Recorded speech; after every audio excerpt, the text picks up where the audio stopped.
Preview. Preview.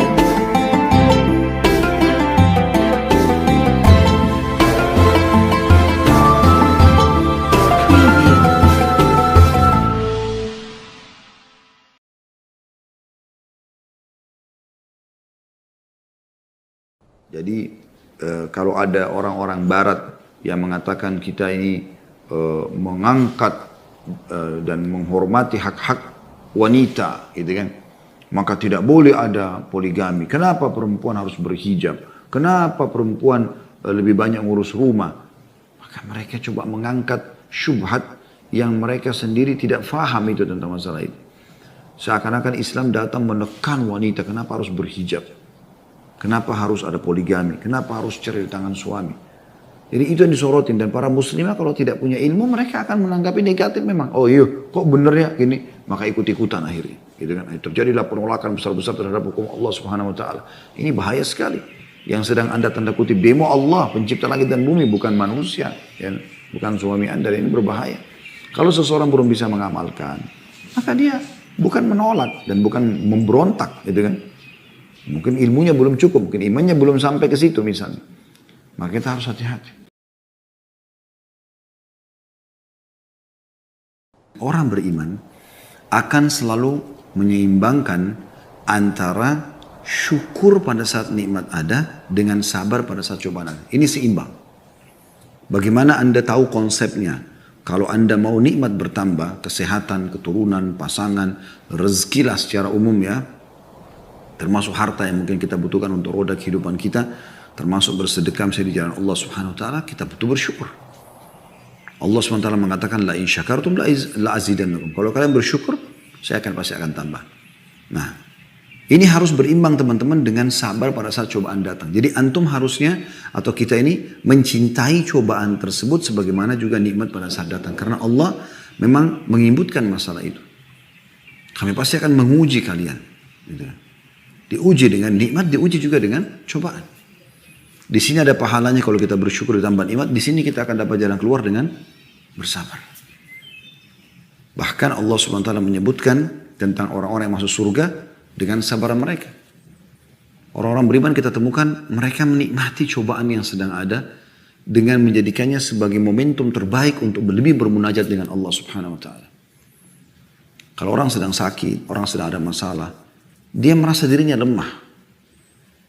Maka di situ dia butuh tempat untuk bergantung. Allah Subhanahu Wa Taala jadikan itu sebagai momentum yang paling tepat atau terbaik ya, agar dia kembali kepada Sang Pencipta Allah. Itu sabar teman-teman sekalian. Kalau anda sedikit saja masalah, sudah seluruh dunia anda sampaikan, siapapun itu, seakan-akan anda ini tidak menerima keputusan dan minta dukungan dari manusia. Allah Subhanahu Wa Taala sedang menguji anda. Harus difahami ini teman-teman sekalian. Sabar itu berimbang dengan syukur. Harus berimbang levelnya. Dimana kalau nikmat sedang ada kita bersyukur, kalau cobaan sedang ada kita bersabar. Di masa kita sekarang saya melihat Allah Azza wa Jalla sedang memudahkan buat kita teman-teman. Jangan disia-siakan. Terlalu banyak kemudahan. Zaman dulu orang nuntut ilmu pakai kuda. Kuda kan juga hewan hidup. Bisa capek, gitu kan? Bisa mati. Keledai, unta, jarak jauh. Kita naik kuda sedikit saja, sudah keringatan teman-teman sekalian. Bagaimana orang jalan berhari-hari, berbulan-bulan. Anda sekarang ada mobil, ada motor, ada pesawat, ada kereta api, ada kapal laut. Luar biasa. Ini subhanallah, walhamdulillah, wala ilaha illallah, wallahu akbar. Maha suci Allah, segala puji bagi Allah. Tidak ada Tuhan yang berhak disembah kecuali Allah Maha Besar. Allah mudahkan medsos ini kita teman-teman sekalian. Anda sekarang yang di luar negeri selain Indonesia, Anda ikutin acara kita bisa live. Semua orang sekarang bisa punya channel. Bisa punya channel. Di YouTube, di Instagram, di Facebook, di Twitter, di Telegram. Oh, banyak sekali. Kenapa Anda tidak maksimalkan itu? Sekarang ini, di waktu kita sekarang, di detik ini, kita bisa belajar dari para ulama-ulama dunia. Mereka pun sudah tampil di medsos-medsos. Mereka punya serial-serial yang bisa kita nonton. Tapi begitu malesnya kita setelah fasilitas yang Allah SWT berikan. Subhanallah. Ada orang menjadikan cuma sebulan sekali mendengarkan ceramah. Selebihnya semuanya lagu. Semuanya permainan-permainan hal yang kosong. Kenapa teman-teman tidak tunggangi medsos yang ada? Anda yang sudah punya ilmu, Anda bisa punya medsos, Anda bisa menyampaikan ilmu itu tersebut. Anda kalau belum punya ilmu, baru mau belajar, masuk ke medsos-medsos para ulama-ulama kita. Belajar dari mereka, dengarkan dari mereka. Sulitnya apa teman-teman sekalian lagi jalan, pakai headset, dengarkan ceramah. Ada orang sibuk, saya lihat ada beberapa anak muda dengar musik sepanjang jalan. Berjam-jam dari pertama keluar rumah sampai pulang, musik terus itu. Syaitan di kupingnya. Kenapa Anda tidak lakukan seperti itu? Lagi naik sepeda, olahraga, lagi naik motor, lagi di mobil. Dengarkan ceramah, akhi dan ukhti, dengarkan ceramah. Ilmu akan membuat Anda lebih dewasa, lebih dermawan, ya, lebih baik, ya, lebih bakti, lebih semua. Bahkan yang luar biasa, Anda jauh dari keburukan. Anda tidak akan menjerumuskan diri Anda berkeburukan dan tidak akan mengganggu orang lain. Maka akan tersebar kebaikan di muka bumi ini.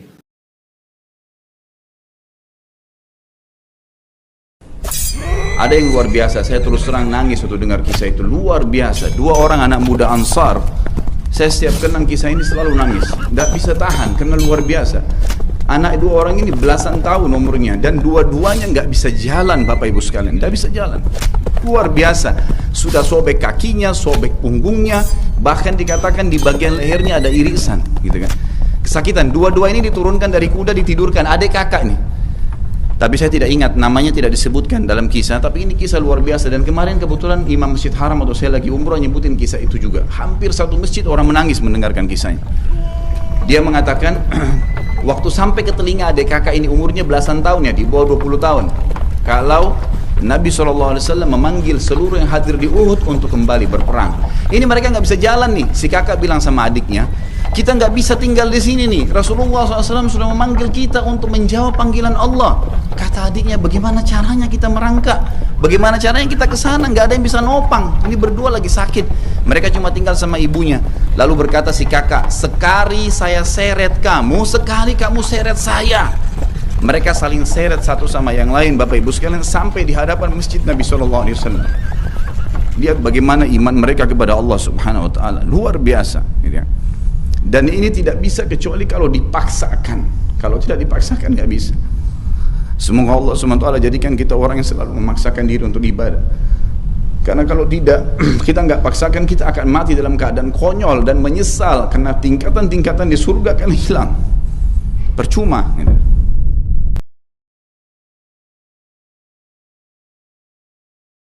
Kata Nabi SAW, fadlul ilmi khairun min fadlil ibadah. Wa khairu dinakumul wara'. Keutamaan ilmu lebih baik daripada keutamaan ibadah. Dan sebaik-baik agama kalian adalah sikap wara'. Orang banyak berbangga dengan ibadah yang banyak, tapi ilmunya kosong. Apa gunanya teman-teman beribadah kalau tanpa ilmu? Mungkin Anda salah. Pernah ada orang subhanallah sholat di Masjid Jami' Basra. Pada saat itu Hasan Basri rahimahullah imamnya. Selepas sholat asar, selesai mengimami sholat, lagi berzikir, ada orang tiba-tiba di depannya Hasan Basri rahimahullah berdiri sholat. Jadi ada orang yang sholat sama sekali, padahal dia ikut berjamaah tadi. Kemudian Hasan Basri baru mau tegur dia, salam langsung berdiri lagi sholat. Hasan Basri tunggu supaya dia selesai salam, diingatkan lagi, berdiri lagi habis salam. Sampai 8 rakaat dia sholat. Itu pun dia masih mau sholat lagi. Maka Hasan Basri langsung megang tangannya pada saat dia sudah mau berdiri ke rakaat. Mau tambah lagi jadi 9 dan 10. Sudah 8 rakaat dia sholat. Maka Hasan Basri mengatakan, apa yang kau lakukan?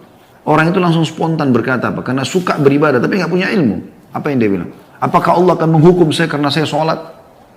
Kata Hasan Basri, Allah tidak hukum kau karena kau sholat. Tapi Allah hukum kau karena kau buat sholat itu. Dari mana ini 8 rakaat habis asar? Sholat apa yang kamu kerjakan? Suka ibadah tapi nggak punya ilmu. Ini banyak orang terjadi. Seakan-akan ibadah itu adalah nomor satu tanpa ilmu. Subhanallah. Artinya teman-teman sekalian, coba renungi bagaimana orang kalau punya ilmu, dia melakukan itu dengan ilmu dan dia tahu mana yang lebih utama. Ini yang kita sayangkan sekali, banyak orang luput dari itu. Yang penting bagi dia ibadah, gitu kan? Walaupun tidak berdasarkan ilmu, nggak mungkin ini.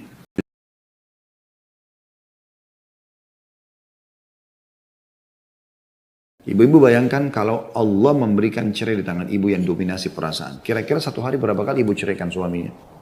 Mungkin suami telat sedikit pulang, saya ceraikan kamu. Mungkin telat sedikit berikan belanjanya, saya ceraikan kamu. Itu kan bahaya sekali. Makanya mau 1000 kali istri mengatakan, saya ceraikan kamu sama suami, tidak jatuh tolaknya. Karena mereka dominasi perasaan. Detik ini bisa bilang cerai, mungkin 10 menit kemudian menyesal. Kalau laki-laki enggak. Sekali dia ucapin cerai itu bahaya. Dia sudah pakai akal. Dia udah tahu ini dia ucapin. Makanya kebanyakan laki-laki itu karena dominasi akal pada saat terjadi hal yang tidak diinginkan misalnya, dia masih coba berusaha negosiasi, dia coba memberikan nasihat, dia masih coba berikan kesempatan karena dominasi akal. Makanya cerai di tangan mereka. Ya, itu yang hikmah syar'inya ada gitu. Allah tidak menentukan sebuah hukum kecuali Allah lebih tahu. Sebagaimana juga Allah tidak jadikan laki-laki ya bisa hamil. Anda pernah berpikir gak itu? Karena dominasi akal. Kalau akal itu, capek, melahirkan sudah deh nggak usah. Mau anaknya cantik, mau gagah, mau lucu, pokoknya intinya, udah capek, saya nggak mau. Akal begitu kan. Tapi kalau perempuan tidak seperti itu perasaan. Biar melahirkan itu butuh perjuangan, tekan, tarik nafas, atur nafas dan segala macam. Itu kan repot ya. Kemudian ada jahit segala macam habis melahirkan. Tapi subhanallah, tidak ada wanita yang begitu lihat anaknya lahir, bayi yang lucu, dia susui, bercanda sama dia, tidur sama dia, suka dukanya nangis, ketawa. Sorry dia berpikir lagi untuk punya anak. Karena dominasi perasaan. Allah subhanahu wa ta'ala dengan kemahadiran lebih tahu tentang masalah itu. Ya, maka kita harus menggunakan perangkat-perangkat ini, akal dan hati kita, justru untuk memahami syariat Allah subhanahu wa ta'ala, bukan sebaliknya. Dan harusnya seorang muslimah menyadari masalah ini. Bahwasanya perbuatan yang haram dalam Islam. Allah subhanahu wa ta'ala mengatakan, wala taqrabuz zina. Jangan dekat di zina. Artinya jangan memulainya. Apalagi sampai terjerumus dalam melakukannya. Innahu kana fahisyan. Dia perbuatan keji. Wasa'a sabila. Dan seburuk-buruk jalan yang ditempuh. Umumnya setelah selesai terjadi penyesalan. Ya. Kemudian apalah ya. Allah subhanahu wa ta'ala lebih tahu tentang bagaimana mengingatkan dan menghukum hambanya. Ya. Maka ada cara-cara atau ada hal-hal yang terjadi setelah perbuatan dosa tersebut. Dan ini tidak dibolehkan. Allah subhanahu wa ta'ala mengajarkan kepada kita dengan cara menikah. Mudahkan pernikahan. Ya. Zina haram, nikah halal. Menikah, baru nikmati, silakan. Mirip dengan tadi tapi bedanya ini sudah status istri. Kalau dibiayai, dikasih makan, minum, pakaian, rumah, tempat tinggal, si perempuan nikmati yang halal, si laki-laki mendapatkan pahala. Kata Nabi SAW, dinar yang engkau infakkan untuk jihad, dinar yang engkau infakkan untuk fakir miskin, dinar yang engkau infakkan untuk pembebasan budak, dinar yang engkau berikan kepada keluarga, maksudnya kepada istri dan anakmu, jauh lebih besar pahalanya. Jadi lebih besar dari pahala jihad dengan membiayai istri, maka itu halal. Tapi kalau hanya menjadi perempuan simpanan yang tidak dihalalkan, maka ini sama saja pelacuran yang banyak orang tidak menyadari masalah tersebut. Allahul musta'an. Ini penyakit teman-teman sekalian. Jadi yang mengalami ini harus betul-betul meninggalkan. Taubat nasuha kepada Allah SWT. Sujud kepada Allah betul-betul minta agar diselamatkan. Dan saran saya, kalau belum menikah maka segera menikah. Karena memang syaitan mengetahui kelemahan antum di situ. Gitu kan? Maka ini harus dihindari, ya, harus dihindari, segera dilawan, tidak boleh dibiarkan sama sekali. Jadi kalau pertanyaan bagaimana, maka cara saya tadi adalah taubat nasuha kepada Allah SWT, lalu segera menikah kalau belum menikah. Kalau sudah menikah, maka lampiaskan semua cinta, kata-kata sayang, apalah, tatapan mata, cumbuan, semua pada pasangan halal kita. Karena biar bagaimana teman-teman sekalian, kalau terlampiaskan, sudah tumpahkan sperma kalau laki-laki di rahim perempuan istri kita, maka redam itu. Beda dengan kalau tidak berhubungan sama sekali. Makanya ulama membahas peka sekali dalam bab zina. Zina itu akan dibuka oleh syaitan pada saat memang seseorang itu diupayakan bertengkar dengan pasangannya sehingga tidak berhubungan biologis. Di situ terbuka pintu zina. Karena dengan dia emosi, dia nggak mau bergaul kan, dan tidak mau berhubungan intim sama pasangannya, ini membuka pintu zina. Lampiaskan dengan pasangan yang halal itu maksimal, semaksimal mungkin itu akan teredam. Redam. Karena biar bagaimana kita kalau sudah kenyang, makan secara rasional, ada makanan apapun depan mata kita, itu sulit sekali kita untuk makan lagi, apalagi kalau sudah kenyang. Maksimal itu cuma mencicipi saja, maksimal. Mungkin orang melihat, sebatas itu. Kalau punya keimanan tentu insya Allah akan aman. Allahu alam. Jadi saran saya taubat akhi. Ini mau menjelang Ramadan, taubat nasuha, dan ini adalah penyakit yang harus kita tinggalkan.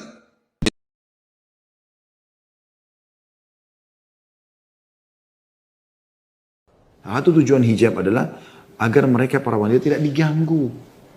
Hijab itu untuk itu sebenarnya, salah satu fungsinya ya. Ada menjaga nama baik dan kehormatan si wanita tersebut. Ada poin itu. Paling jauh orang ganggu, apalagi kalau hijab syar'i, apalagi kalau pakai cadar. Assalamualaikum. Tapi terbalik teman-teman sekalian. Kalau terbuka, gitu kan? Menor, terlihat semua keindahan rambut, kulitnya, paras wajahnya, postur tubuhnya, lengkukan-lengkukannya segala macam. Maka tentu bisa saja diganggu. Dan Islam menjaga wanita. Oleh karena itu seorang syekh pernah ditanya oleh seorang anak muda di Inggris pada saat anak mau masuk Islam. Gitu kan? Anak muda ini bilang, dia mau masuk Islam tapi dia tanya dulu syubhatnya. Dia bilang, kenapa kalian suruh wanita kalian berhijab? Gitu kan? Maka syekhnya mengeluarkan permen 2 dari kantongnya, satu dibuka bungkusnya, satu dibiarkan terbungkus, lalu digeletakkan di lantai masjid. Lalu kata syekhnya, saya mau tanya, kalau saya suruh pilih kamu, yang mana kamu pilih permen ini? Kata si orang Inggris yang belum masuk Islam itu, nanti dia mu'allaf setelah itu yang masuk Islam. Dia mengatakan, tentu yang masih dibungkus. Kata syekhnya, kenapa kok nggak pilih yang sudah terbuka? Kan tinggal ambil makan di mulut. Dia bilang tidak, karena itu kotor. Kata dia. Secara akal-akal dia. Kata syekhnya, itulah perbedaan dan perumpamaan antara wanita kami dengan wanita kalian. Wanita kami seperti permen yang masih dibungkus dan wanita kalian seperti permen yang sudah dibuka. Semua orang bisa menikmatinya. Tapi kalau kami tidak, yang membukanya pemiliknya saja yang akan memakannya. Maksudnya suaminya di sini. Mengingat mati dan bersiap-siap untuknya. Semua kita akan melalui. Semua kita akan melalui.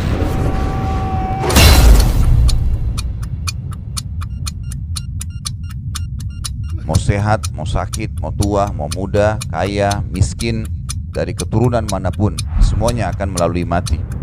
Semuanya akan melalui mati. Sebagaimana Allah ingatkan dalam Al-Quran, dalam salah satu ayatnya, A'udzubillahi minasyaitonirrajim, kullu nafsin dha'iqatul maut. Semua yang bernyawa, berjiwa pasti akan mati. Pasti akan mati. Mati dianjurkan agar selalu kita mengingatnya. Mengingat dan jadikan sebagai peringatan kepada kita dalam kehidupan ini agar kita tahu ada kehidupan abadi di sana. Orang kalau selalu mengingat mati, Bapak Ibu sekalian, tentu bukan menakut-nakuti, tapi dia akan merasa dunia ini memang tempat yang dia harus lalui, bukan menjadi tempat tujuannya. Sehingga kalau ada suka duka yang dia lalui, semuanya dianggap, oh dunia, toh juga saya akan tinggalkan. Rasulullah SAW bersabda, sering-seringlah kalian semua mengingat perkara yang memutuskan segala kelezatan. Maksudnya adalah mati.